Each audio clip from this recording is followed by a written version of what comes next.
Coach Amy, and today I am bringing you one of my favorite comfort food recipes. This is my take on stuffed cabbage, and this is actually called unstuffed cabbage. I'm very Polish, so growing up, stuffed cabbage was always a staple for our, all of our holidays and meals, dinners. We had it quite often. We always joke that, some of us learned how to make stuffed cabbage in our family before we even learned how to walk. So while I will never do justice to my grandmother's recipe, this is my take on it. Stuffed cabbage can be very labor intensive. It takes a lot of time to make. So this is a quick and easy version, and it takes a lot of the labor out of it for you. So what you'll need is 1 pound of ground beef or ground turkey. I prefer beef, but you could certainly use turkey or chicken if you like. You need beef broth, garlic, lots and lots of garlic, paprika, oregano, tomato sauce, onion, some olive oil, salt and pepper. And if you choose to serve it with rice, you can either add the rice to this casserole or you can serve it after. If you just want to put the rice in a bowl, put the casserole on top. You can also use riced cauliflower if you want to make it a low carb option. So to save time for this video, I already cooked and drained the ground beef, and right now I'm softening the cabbage. Oh, you need cabbage too, I forgot to mention the cabbage. So I chopped and diced 1 full head of cabbage, and that's what I have going on in the skillet now. In a few minutes, I'm going to let that cook and soften just a little bit, and then I'm going to add the beef and the onions back to it. Now, when this is done, you can eat it straight from the skillet if you like, or I like to bake it just to, get the flavors in there a little bit. It kind of caramelizes the cabbage. So I did set my oven for 375, and I'm going to pop it in a casserole dish in the oven only for about 15 minutes. Again, you don't have to do that. That's just an extra step. You can definitely eat it straight from the skillet if you like. Comes down to your preference. All right, so like I said, this cabbage has been cooking for a few minutes, and I'm going to add the beef to this. And it might be kind of loud and sizzling, so bear with me.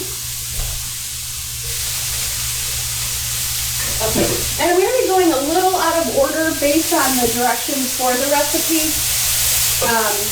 just for the purposes of the video. Sorry, this is always so loud. Okay, so all I did was add the ground beef to the cabbage, and now I'm going to throw the onions in there as well and let those soften up for a few minutes. Okay, and then the two main seasonings for this are going to be oregano and paprika. And then salt and pepper to your taste. I prefer a ton of pepper with cabbage, so I always tend to add quite a bit. Alright, so I'm just going to add the salt and pepper. The onions are already in there cooking. And this is another one where you're going to kind of play with the amounts of beef broth and the tomato sauce. I suggest starting with an 8-ounce can of tomato sauce and about a half a cup of beef broth, and then add more as you like, because this will thicken up a little bit. I like super saucy stuffed cabbage, so I tend to add 2 cans of tomato sauce. So again, it comes down to preference and what you like. All right, and then I'm just going to add the oregano and paprika to this as well. The cabbage is what takes the longest to cook.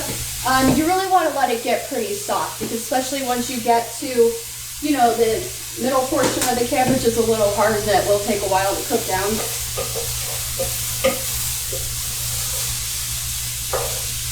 Okay, so, and the garlic, I'm going to add the garlic as well. Now, it says on there 2 to 3 cloves. I never use 2 or 3 cloves. I use 20 to 30 in everything I cook. So, you do you when it comes to the garlic. All right, see, and this smells good already. So again, not necessary to bake it. It just adds a little extra flavor. I'm going to start with just a little bit of the beef broth. You don't want to make it too liquidy, because this is going to soak up some of it.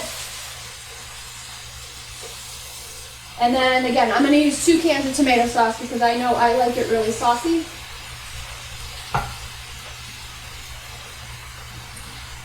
This is a perfect dish. I make this quite a bit in the winter because, like I said, it's very comforting. It reminds me of a kid. We always had this with every holiday, no matter what time of year it was.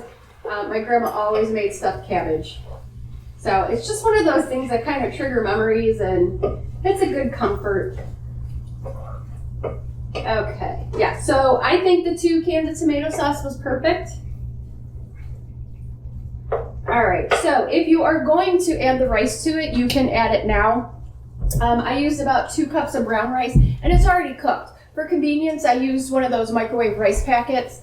I mentioned in another video as well. When you use those for convenience, it's a great idea, but make sure you're getting the ones that are just plain brown rice. Now, if you start getting the flavored varieties, they're gonna have a lot of sodium in them. It's gonna have a lot of added ingredients. So if you're gonna use it for convenience, just get, straight brown rice. All right, so I'm gonna add the rice now because I know I'm gonna be serving it with it anyway. So I'm just gonna add it all together. And this will start to boil a little bit.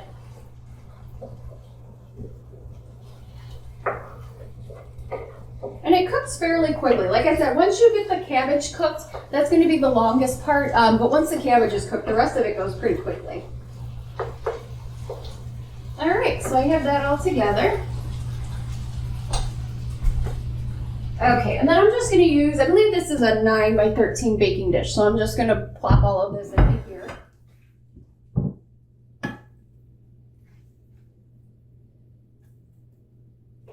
And this is a good one because you get so many veggies in here, in a small package. So it's tons of greens in here. And cabbage is so good for you.